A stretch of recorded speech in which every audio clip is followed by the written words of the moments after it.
Okay, welcome everyone. We're going to go ahead and get started. Thank you for joining us today for this webinar. We're going to be discussing proposal RE188, which will add an energy rating index compliance path to the International Energy Conservation Code 2015 version if it gets approved in Atlantic City next month by ICC members. I'd also like to thank those that are supporting this proposal, the Institute for Market Transformation, National Resources Defense Council, and Britt Makela Group and Leading Builders of America. Our speakers today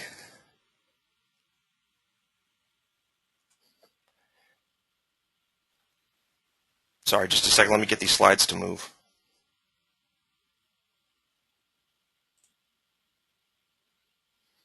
Okay, so today's speakers are going to be Eric Makela with the Britt Makela Group, Meg Waltner with the Natural Resources Defense Council, and Clayton Traylor with the Leading Builders of America. On our agenda, we're going to talk about, Eric's going to go over the background on the development of RE188. Then Meg is going to provide an overview of the proposal, some of the technical requirements.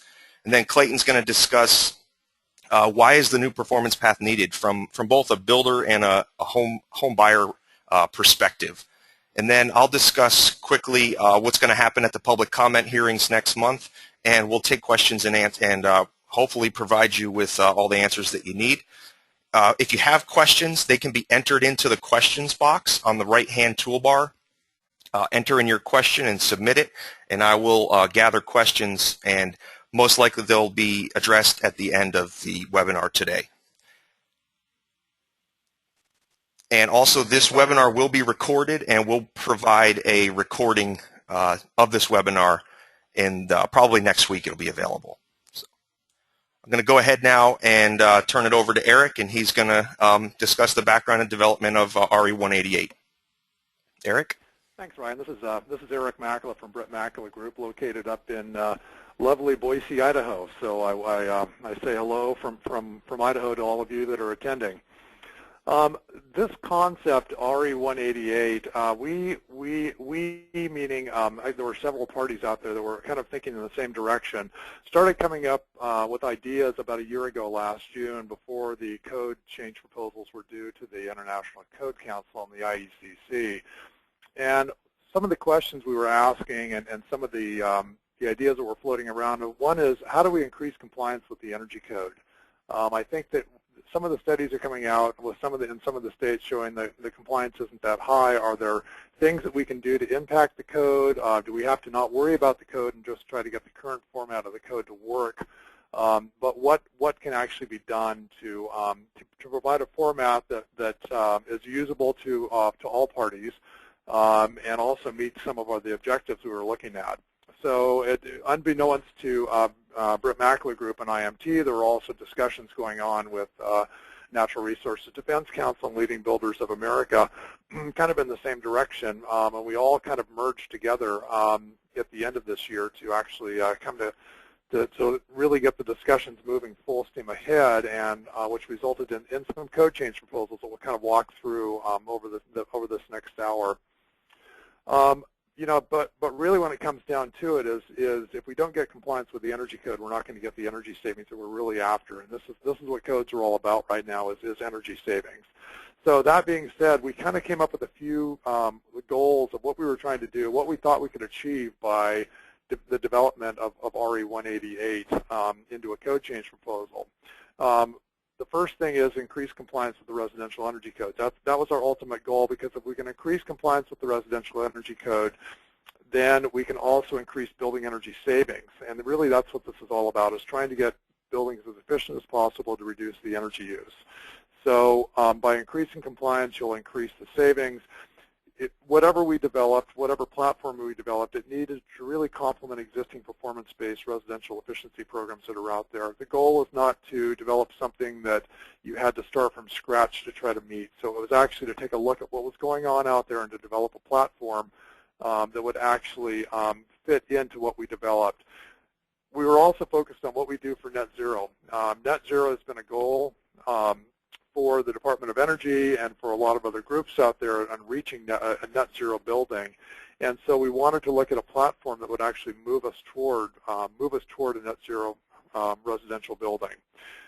But we also wanted to collaborate with interested and affected stakeholders in the development of the proposal. These types of proposals can't be developed in a vacuum and just sent out there and say, here's a great idea. So it was very important that all parties actually had input into the process and input into what was actually developed out there.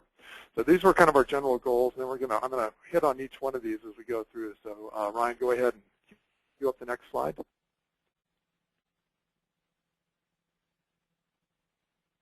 So the first goal is increasing compliance with the residential codes. And again, codes are developed, codes are adopted, but if codes aren't built to and complied with, then you really haven't saved much energy.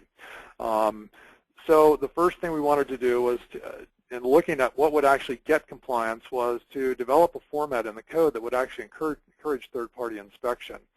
And when we're looking at issues and problems in the field, one of the major issues that we see, and this is from a jurisdictional standpoint, is that the inspectors in the field right now have a lot of different codes that they have to inspect to. I mean, energy is just one of multiple codes out there. So the more complex the energy code gets, the more difficult and the more time it takes to inspect for the energy code. And that takes away from being able to inspect for other health, life, safety codes. And, when it's kind of a feast or famine from a jurisdiction standpoint, too. When permits are up and revenue is up, there's limited time for review in the field, just because the inspectors are expected to do kind of more with less and to keep up with the demand of what's going on out there. But when the permits are down, revenue is down in the jurisdiction, and that leads to layoffs, which means there's not as many people to be able to do what they need to do. So the jurisdictions are really in a bad situation in a lot of cases, trying to do their job and to enforce a lot of other codes in addition to just energy. So third-party inspection is one of the concepts that's been looked at out there as a way of assisting jurisdictions on the energy side, and so to kind of reduce manpower constraints and actually get folks out there that can spend the time out there to look at, let's make sure the feature's installed and then installed properly. Some of the numbers we've come up with for manpower requirements for reviewing energy in the field, for example, if you put in an installation inspection, one of the quotes that I heard was that increases your manpower demand by about 20%, because you have to send a person out to do one more inspection out in the field. So if you can eliminate that 20%, that reduces your manpower, and third-party inspection would actually allow this to happen. The next goal, go ahead and put up the next slide, Ryan.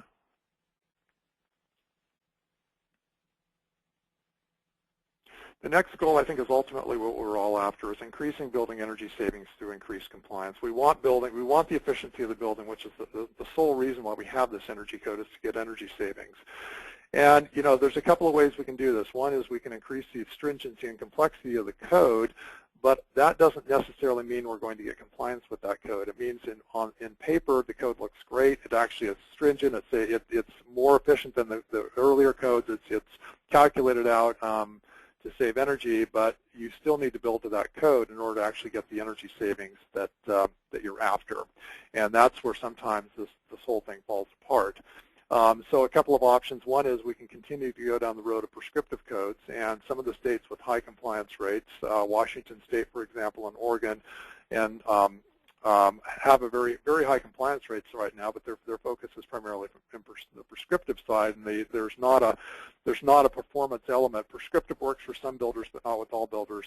Builders need the ability to kind of optimize their design to get the efficiency they want at a fairly low first cost, to keep the cost of housing down. So this is kind of the key thing.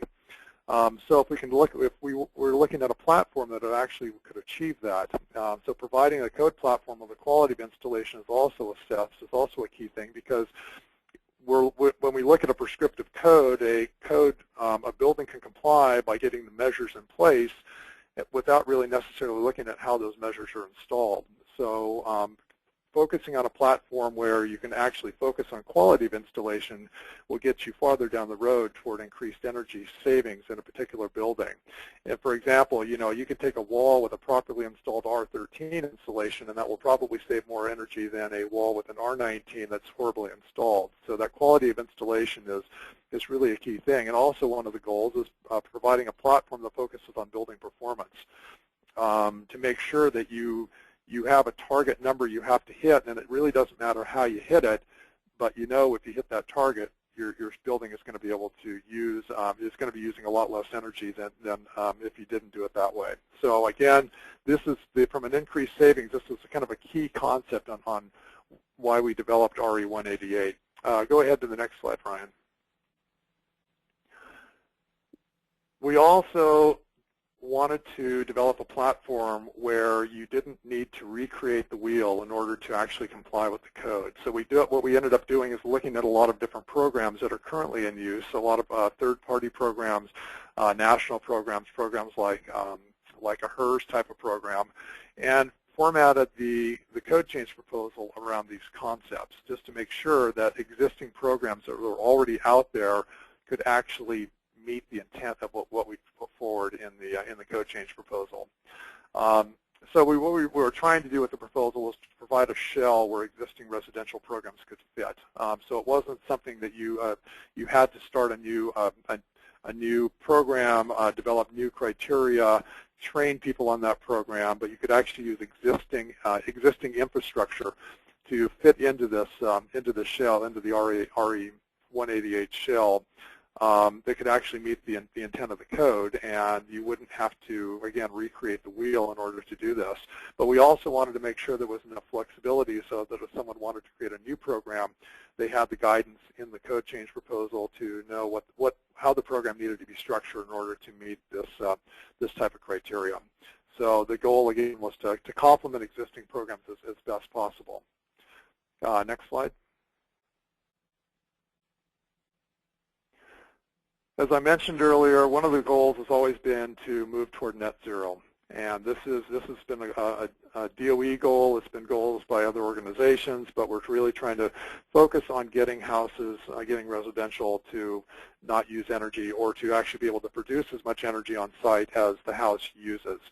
And you know, when you start looking at where we are with building codes at this point in time, with energy codes, we've kind of reached we've reached the point where, from a prescriptive standpoint, it's going to be hard to get increased efficiencies. The insulation levels are pushed out about as far as we can. We can probably, you know, obviously move to a passive house type of structure, but it's going to be very difficult to do that. So we can get very small incremental changes now prescriptively because a lot of the big gains have already been gotten. So we needed to look at a new format on how do we actually move the code forward to get to net zero.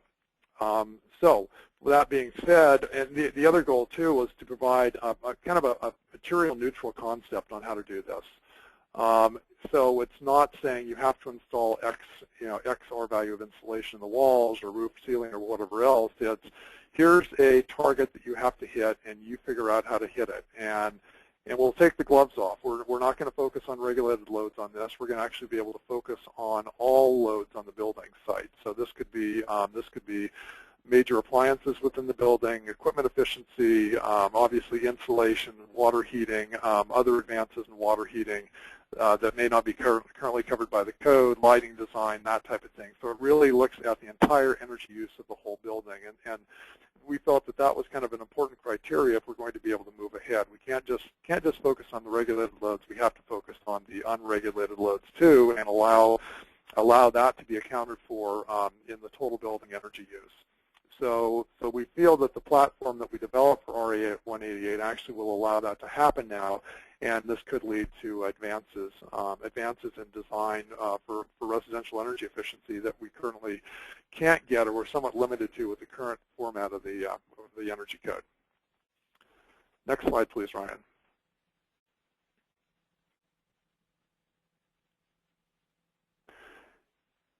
And in the development of RE188, the key concept here is it couldn't be developed in a vacuum. These types of proposals, as with any type of proposal that goes into the proposed for the IECC, needs consensus from industry. And industry meaning material folks, builders, advocacy groups, all interested and affected parties have to be part of part of the development process. And so one of our goals was to go ahead and develop the concept and get it out there for comment. See what comment we could get in. See what we could do to improve the code change proposal before it went to the Dallas hearings, and then after the Dallas hearings, what we could do between Dallas and now. But our real focus was to get industry consensus and get input, because if we don't have input, then the chances of this actually being being accepted in the field is going to be significantly less than actually if we went out and got input from folks and actually developed something that was usable in the field. So we really, again, in our goal of getting energy code compliance, our goal was to get as much input as we possibly could into this process. So we actually developed something that could be was usable in the field by those that are going to be either designing to it, complying with it, or enforcing. So this was kind of our key thing, was to reach out to any interested and affected party to get input. So, Ryan, next slide. Yep.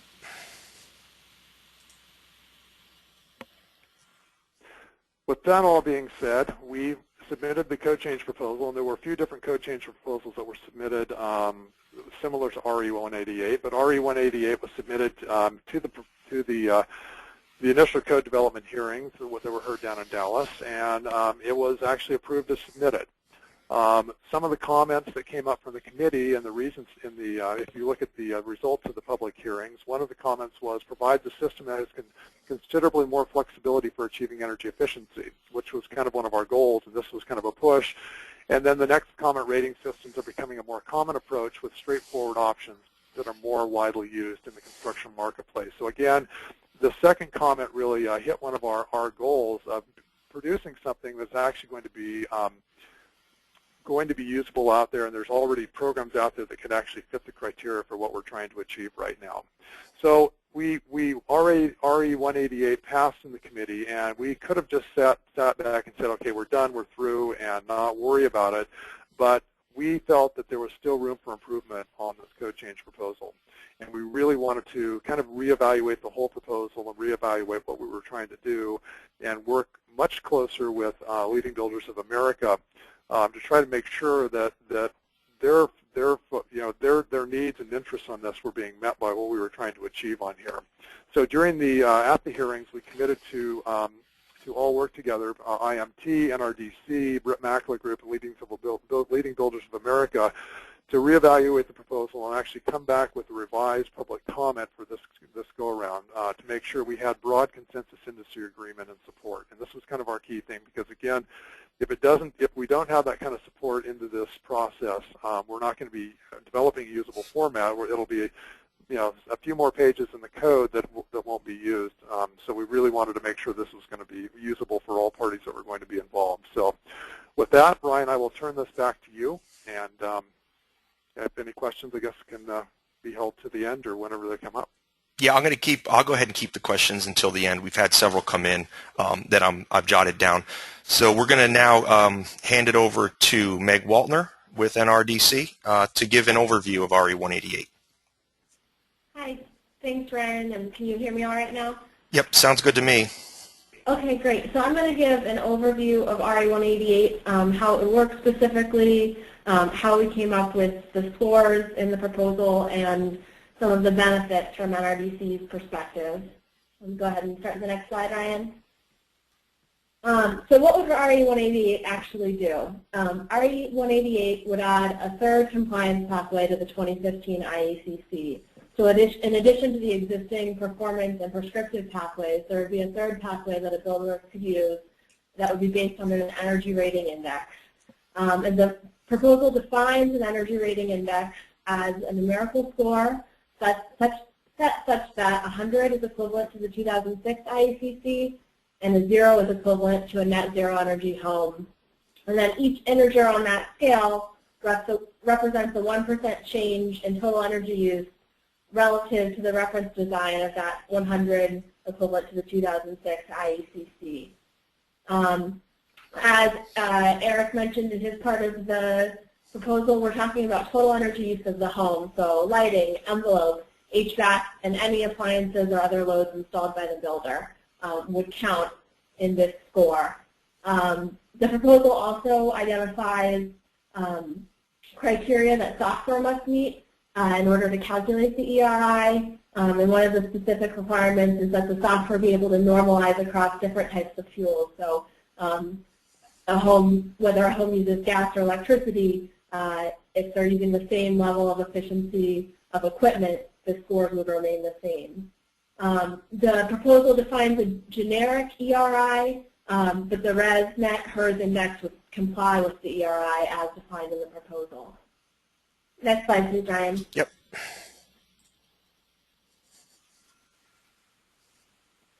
So what would the third pathway under RE188 require? It would allow the builder to comply with the code by meeting the target ERI score identified in the proposal, and then by meeting the mandatory measures in the code, the hot water pipe installation requirements, and also the prescriptive envelope requirements from the 2009 IACC. And those are in there sort of as a backstop to make sure that we're, even though the code allows a lot of flexibility under this proposal in terms of how you could meet the scores, it ensures that some level of envelope insulation is met. And you can see in the box on the slide what the target scores are by climate zone. So they work out to a construction-weighted average of 61 across the U.S. and range from 59 in the southern climate zones, 63 in the climate zone 4 and 5, 62 in climate zone 6, and 60 in climate zone 7 and 8. And these scores represent about a 40% improvement from the 2006 IACC. As you remember, the 2006 IACC is equivalent to 100 on this scale. So with an average of around 61, these are approximately 39, 40% better than the 2006 IACC. Next slide, please. Yep.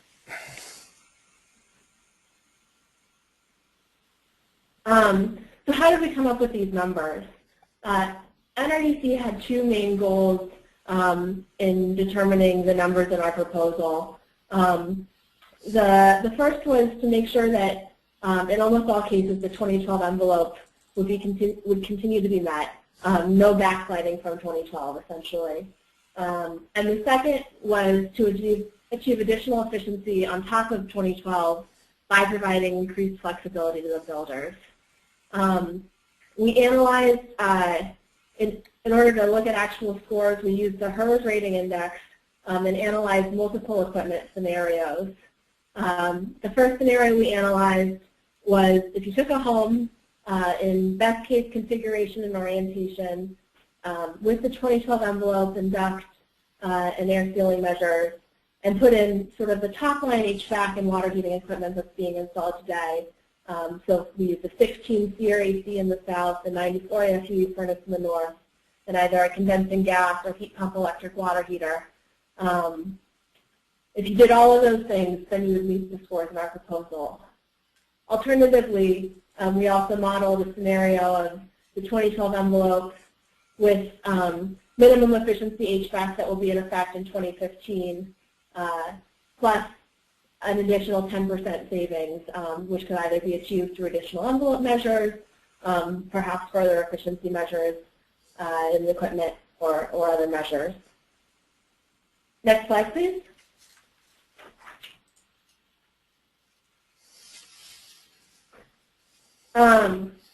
So we think that this proposal provides several advantages from NRDC's perspective.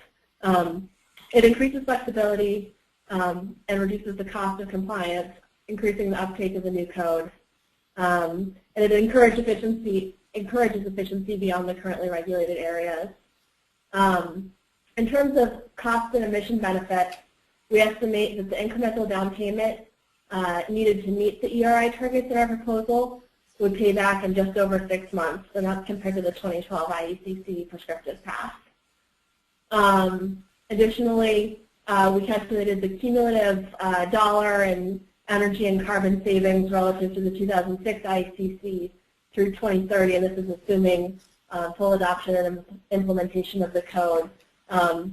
If our pathway was utilized, the ERI pathway, we get to $102 billion in consumer savings, 560 million metric tons of carbon dioxide emissions reductions, 644 terawatt hours of electricity, and 3 quads of natural gas through 2030 from this proposal. So from NRDC's perspective, we're talking about significant potential energy and carbon benefits, as well as significant consumer benefits in terms of dollar savings. Next slide, please.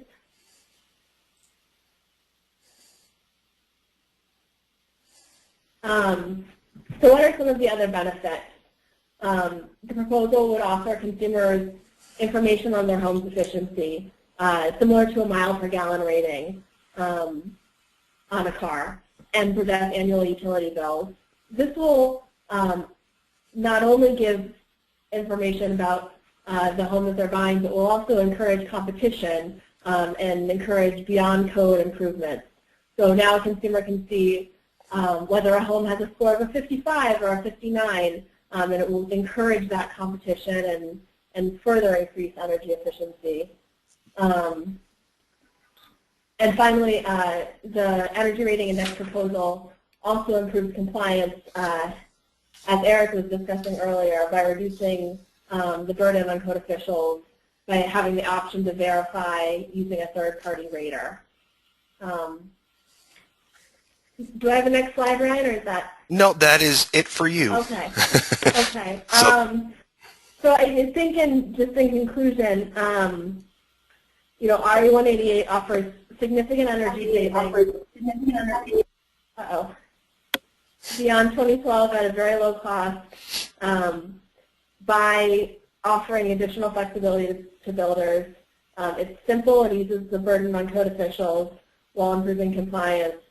And as Eric mentioned earlier, it lays the groundwork for future savings from the IACC without having to fight over every individual measure. All right. Thanks, Ryan. Thanks, everyone. Thanks, Meg. I'm now going to hand it over to Clayton Traylor, and he's with the Leading Builders of America, and he's going to discuss you know, why the performance path is needed from a builder and a home buyer perspective. Okay, great. Thanks very much, and good morning or good afternoon to you, wherever you happen to be. Just to start off, give a little bit of background on Leading Builders of America. The organization was formed in 2009. Our membership is comprised of basically the 20 of the top 25 home builders in the United States by volume. And one of our goals is to make sure that affordability remains a top priority in the regulatory world as it relates to single-family home construction. Consistent with that mission, we looked at the pending development of the 2015 IDCC as a real opportunity for us to focus on affordability, innovation, a lot of the concepts that Brett and Meg talked about earlier in this call, and try and bring the benefit of our expertise and scale to the argument in a constructive way, to try and be a part of the process. And consistent with that, we brought a group of folks together in Annapolis last year. I'm going to switch to the next slide. There you go. And we really wanted to see what everyone else was thinking about what needed to be done in the next iteration of code, and conceivably the ones beyond that. And we saw kind of a lot of alignment around the need to make a quantum step in the next code. If we wanted to continue to achieve additional efficiencies, we're going to have to approach things a little bit differently, and that's the conclusion that our folks had reached, going into that room. So it was really, that meeting was the catalyst for the collaboration that we ultimately have with the NRDC and IAC in the vetting of two different proposals that were discussed in Dallas, and the subsequent conversations we had on RE188 with the NRDC following the Dallas series. I think that it's important from our perspective that we understand that with 188, the sum of the parts is really greater than the whole. There's, in many respects, more here than meets the eye. From our perspective, what we've got is a proposal that simultaneously moves us forward from a flexibility standpoint so that builders are empowered to make the decisions that work best for every individual house.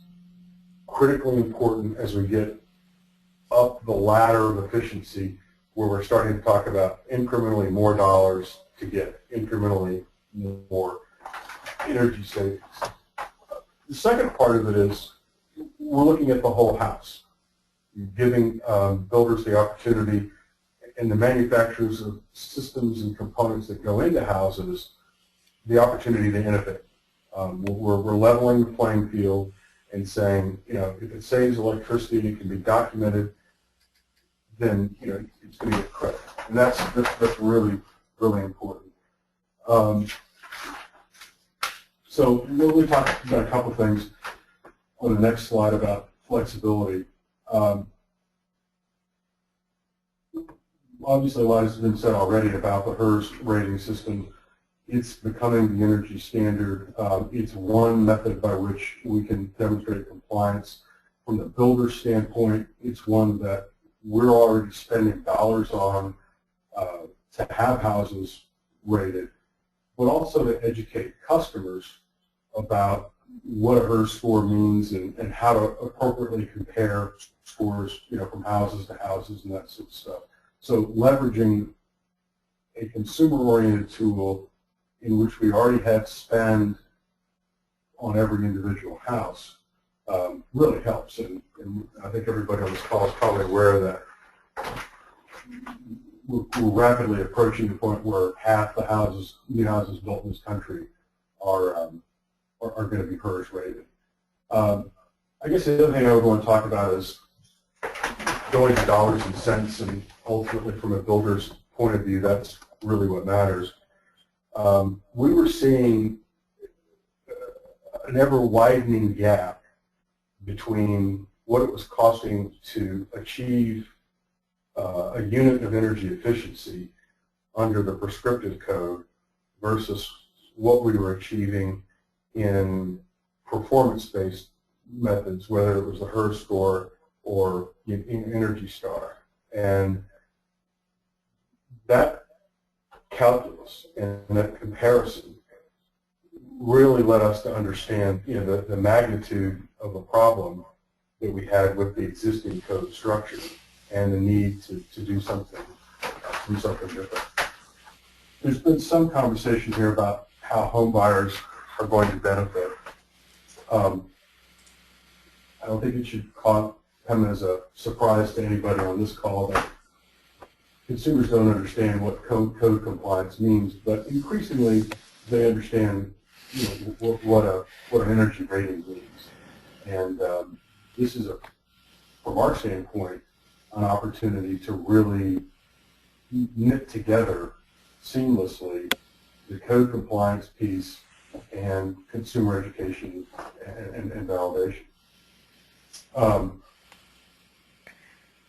I think these are numbers that were put together by the NRDC folks, but the dollar savings here are significant for home buyers, and to the extent that they can be quantified either on a HERS rating or, you know, another rating system, it really pulls through for the customer the benefit of efficiency and demonstrates how they, as homeowners, are going to benefit from owning, you know, a more energy efficient house. I will close on repeating something I mentioned earlier, and that's innovation. What we've experienced in the home building industry over the last 5 years is a lost half decade. Demand has been extremely small.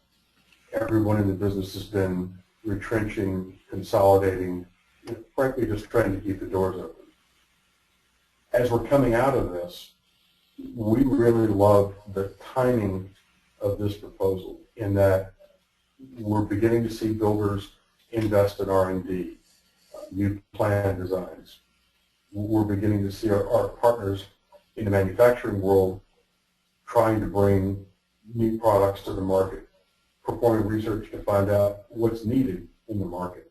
So this kind of innovation in the code is going to really have an impact in the broader marketplace, which is something that we should all be very happy about. Those are my comments. Great. Thanks, Clayton. I'm going to pick up from here, and we're going to talk about so what happens. This proposal's out there. Wow, let me mute that. Okay, much better.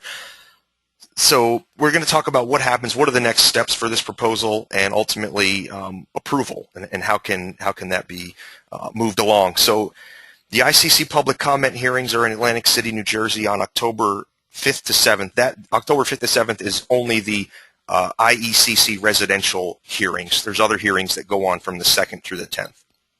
So in terms of votes, who can vote for this proposal to approve it? First, you have to be an ICC member, and this is you have to be an ICC governmental member, and you have to also be designated as a ICC governmental voting member representative. So, and that designation would have had to have been done by August 31st. So it's code officials at the local level and at the state level that are qualified to vote on the code change proposals.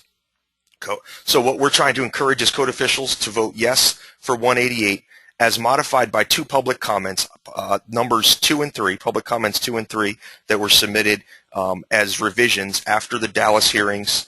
The groups on the webinar today got together and agreed on some public comments that we submitted to make some revisions to 188. The proposal and all the public comments can be found at the link here. And we will share, the presentation will be shared after the webinar. So supporting organizations are listed on IMT's website at this link. And if you want your organization to be added, you can email Chris Potter. It's chris@imt.org. And he can add your organization's name to the list of supporters for this code change proposal. And then for more information on this, you can contact myself or Meg or Eric and Clayton as well, I'm assuming, but I know that he is very busy, so bug myself or Meg or Eric if you have any questions on this. And on that note, we have received a significant amount of questions, which I anticipated. So if we don't get to your question in the next 20 minutes, please send an email to me or to one of the other presenters, and we'll try to answer it for you. So let's go and kick it off. One of the first questions, and I guess any of the Eric, Meg, or Clayton should be able to answer this one. Is how can raters, how can HERS raters support this?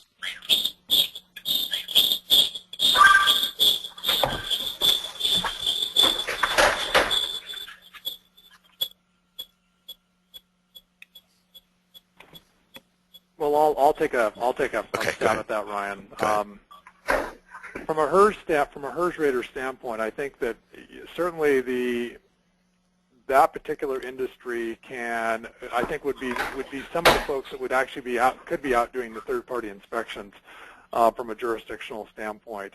I think that probably talking to code officials, talking to inspectors out in the field about the merits of these types of program will go a long way toward gaining acceptance and toward actually getting folks to the hearings to support this, especially in areas where these programs are very prevalent. There's obviously several areas in the country where a lot of this is going on, but I think the more discussions that could be had on the benefits of these types of programs with those that certainly in the enforcement agencies, I think will go a long way toward helping, toward moving this whole thing along. All right, great. So Eric, I think this next one would be for you. So the question is that there's assumptions that are made as to how many and also the size and efficiency of appliances. Are there any assumptions that are made in our proposal as to the how many appliances or the size and efficiency of them? I am actually going to give that to Meg because she was more involved in the certainly more involved on the analysis side. So I'm hoping that Meg can take this one. Yeah. So when we did the analysis to come up with the numbers that we based our proposal on, there was a set of assumptions in terms of. Sorry, there's background noise there. You know, I mean, you have to assume everything about the house. So house size, number of bedrooms, number of appliances. I mean, in terms of numbers, we included, you know, one of each of the commonly installed household appliances. So one refrigerator, one dishwasher, one air conditioning system, et cetera. And then assume the equipment efficiencies that I discussed in my earlier slides. So that was a 94 AFUE furnace in the north and a 16th air conditioner in the south, and heat pump, hot water heater, or gas condensing water heater. In terms of sizing, that is beyond how deep I am into the analysis.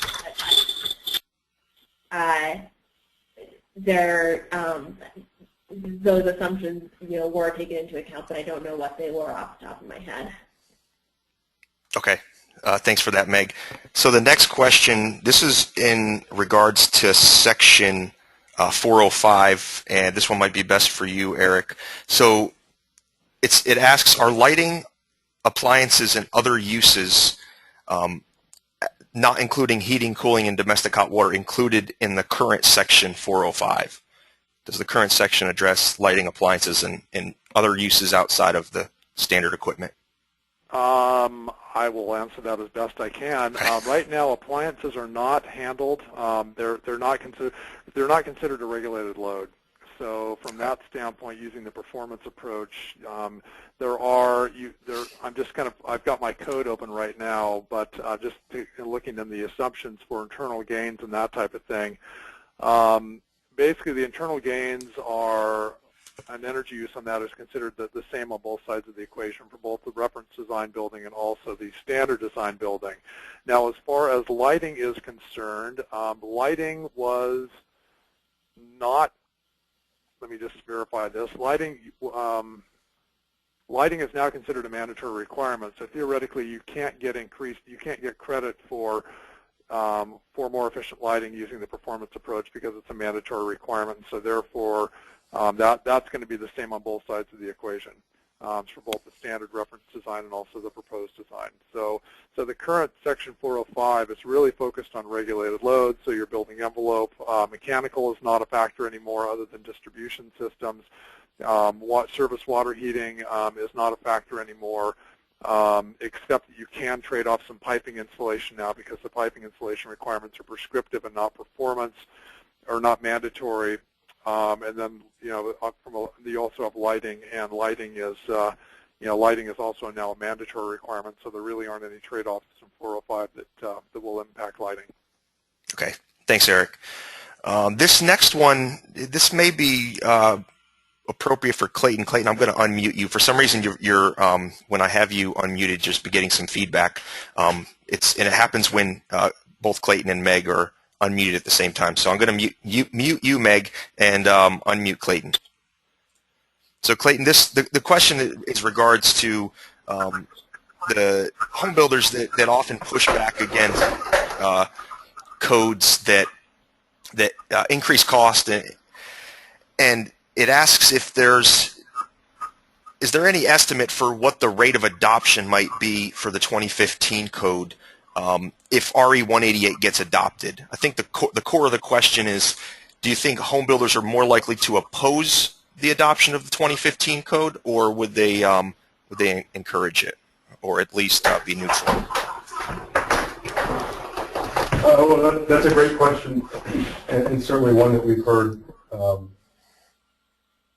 asked before in many different forms. Yes. I can only speak for the 20-member companies that we represent, and we've grappled with this question, and you're asking to some degree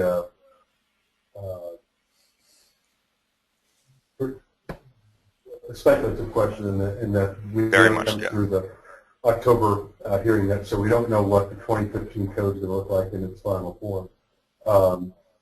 But let me try and speak to the intent of the question, which is if we go through the code hearings in October and the changes that were proposed in Dallas are validated, it'll definitely be the perspective of our builders that a jurisdiction that is contemplating the adoption of the 12 code or the 15 code, our preference would be strongly in favor of the 15 code. Yes, I would agree with that. So I think this question is really, it's highly dependent on many other outcomes that are unrelated to this proposal. There's many other proposals that go into what the 2015 code is going to look like, and very much dependent on what the outcome of those proposals is will determine, the potential for home builder support or opposition of the 2015 code. So I have the next question. Eric or Meg, I think, would be appropriate for this one. Why use energy rating index and not HERS? This could cause confusion. It could cause confusion in the field, the question says. So I will let me take a crack at this, and then maybe Meg can provide some more input onto this. From a code writing perspective, it's very difficult to get what's basically a trademark name into the code, and so HERS or ResNet, or however you want to look at it, has really been more of a trademark name, and it's proprietary. And from a code writing standpoint, that's a difficult thing to get in because it is proprietary, and it would just say, you can only use a HERS program or a ResNet certified program. So I know ResNet is working on their standard right now, and once the standard becomes a standard and truly becomes a standard, then maybe some of this can be substituted and just reference the ResNet standard. But so it's more just the code process and what's acceptable and not acceptable to actually be in the code versus not just putting HERS in. So it's really that's probably the best answer I can come up with right now. Okay. Next question, Eric. I think you can handle this one easily. What is meant by the term regulated load? So right now, the code, the current format of the IECC focuses on a few different elements, and they basically say they provide criteria around those, or basically requirements around those particular elements. So the building envelope, for example, you have insulation levels that are, if you go prescriptive, that are mandated, or window or fenestration U factor, solar heat gain coefficient. So the envelope is essentially regulated by the code and said you have to install these features. Same with the mechanical system. You have minimum efficiencies that have to be met by mechanical. You also have duct insulation levels and duct sealing levels, and so your mechanical system is regulated. Same with surface water heating and lighting. Now, in the last couple of codes, we now have requirements for high-efficacy lighting systems. So those are the focus on this. The difference between that and things that we don't regulate appliance load in the building. So we could build the most efficient building we wanted to from insulation, water heating, service water heating, or insulation, mechanical system, service water heating system, and lighting system, and reduce the energy usage on that and install a huge home theater in the building and basically negate all the energy savings we just got from our building shell. There are cases out there that where the home theater actually uses more energy than your heating and cooling system. So we haven't regulated those yet. Those are just something that is completely set aside and not focused on from a code standpoint. So the regulated really means these are the things that the code actually has control of and has regulated and can enforce and make sure that they actually get in the building. Great, thanks, Eric. So next question, I'll go ahead and take this one. It's have we clearly defined third party in the proposal? So it's the language in the proposal refers to verification of compliance shall be completed by an approved third party. So the term approved is defined in the international codes, and it means approved by the code official. So it's one of those things that's really left to the code official to determine what an approved third party would be, and absent any specific recommendations from the building department, it would be assumed that it would be someone independent of the builder. Let's go ahead to the next one. This is an interesting question. I'm not sure if Meg or Eric want to take this one, or if we can even answer this. I'll go ahead and ask it. Will software be modified to monitor mandatory code requirements, including the proper sizing of equipment?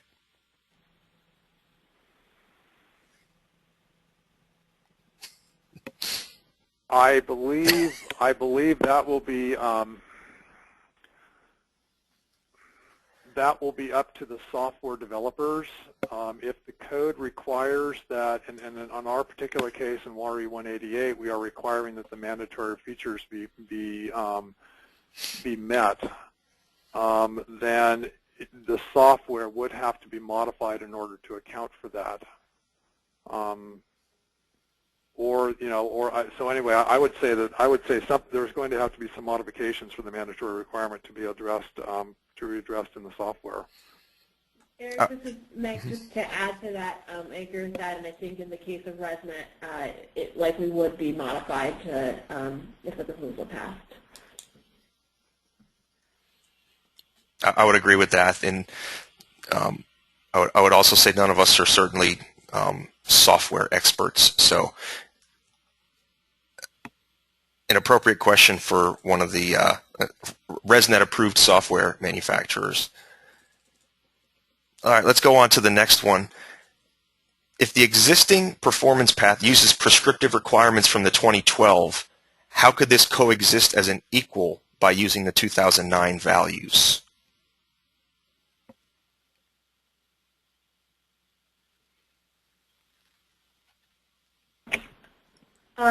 So maybe I'll take that.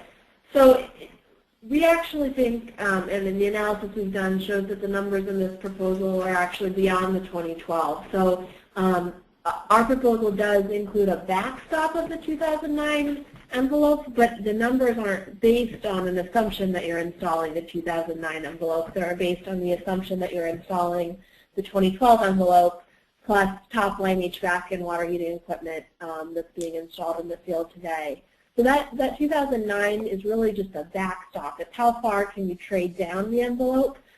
We think in most cases that the numbers in this proposal would be met by installing the 2012 envelope because we think that is likely to be the most cost-effective way to meet the target. Yeah, I think that's well said, Meg. So it's important to note that the 2009 values are not requirements, though it is simply a minimum that you can trade the envelope values down to. This one I think may be for you, Meg. Why are the climate zone target scores different? So that was based on the analysis we did. So for the given set of assumptions that I just described and described earlier, you end up with a different number by climate zone based on the energy usage. So that's how we came up with the varying targets by climate zone. Great, thanks.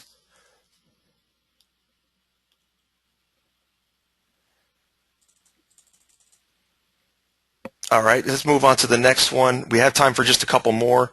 Again, if I don't get to your question, I apologize. There's a substantial number of questions here, so please feel free to shoot one of us an email and I'll put our emails back up on the screen in just a minute. So let's see.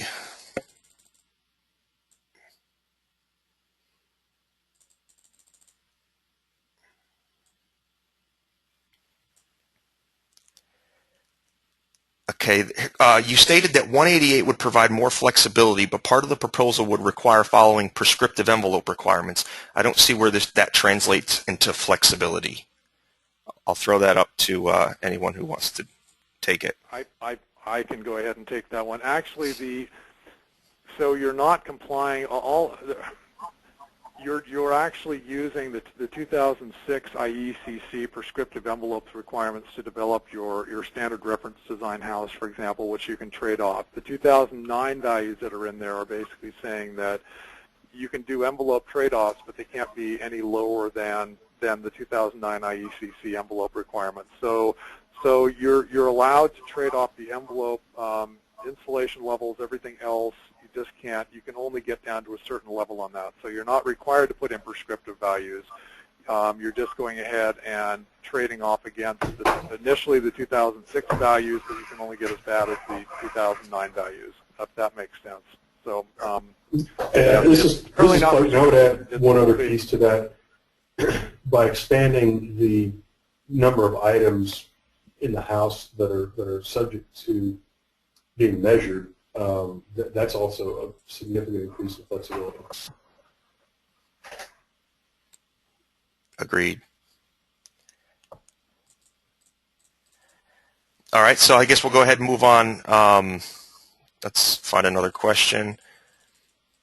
This one was directed to Meg. It says, given that virtually every jurisdiction has adopted the 2009 IECC or will because of stimulus dollars, why have you used an energy savings metric based on the 2006? So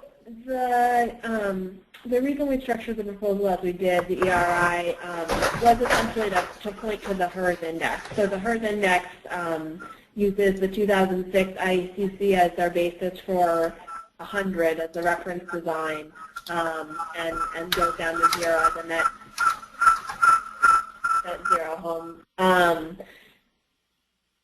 So that's why we're measuring from there. I think also in the past, in the developing the 2009 and 2012, 2006 was sort of the commonly used baseline in terms of percentage savings. So we just sort of stuck with that baseline, even though the proposal will achieve energy savings over the 2009 as well. Great, thanks. All right, I'm going to take the next one. So what do the letters R and E represent in RE 188? This came in a couple times. So RE 188 is just the is ICC's numbering designation. So the RE stands for residential energy, and 188 is just the proposal number that it was given when it was submitted to ICC. So just in a more of an administrative thing, it's just the tracking number for ICC. Another question, will this have any effect on the Energy Star program? Meg or Eric, any opinion on that? So this is a separate process from Energy Star in the development of the Energy Star Homes program, so it would really be up to EPA if this proposal goes through, if they want to make any adjustments to the program sort of with the knowledge that this has gone through, but it wouldn't have any direct effect on Energy Star, no? I think that's correct. So it is now 1 o'clock. We're going to go ahead and stop, and I'd like to thank everyone for attending, and thank you to the Eric and Meg and Clayton for presenting today. If you do have questions, please go ahead and send up to the one of the emails on the screen, and we'll try to get back to you as soon as possible. We will be sending around the presentation to everyone who was registered, and we'll also be sending a link to the recording, and that'll go to all the registrants, and you can feel free to share that link with any of your colleagues. And that's it for now. So thanks everyone for attending. Bye.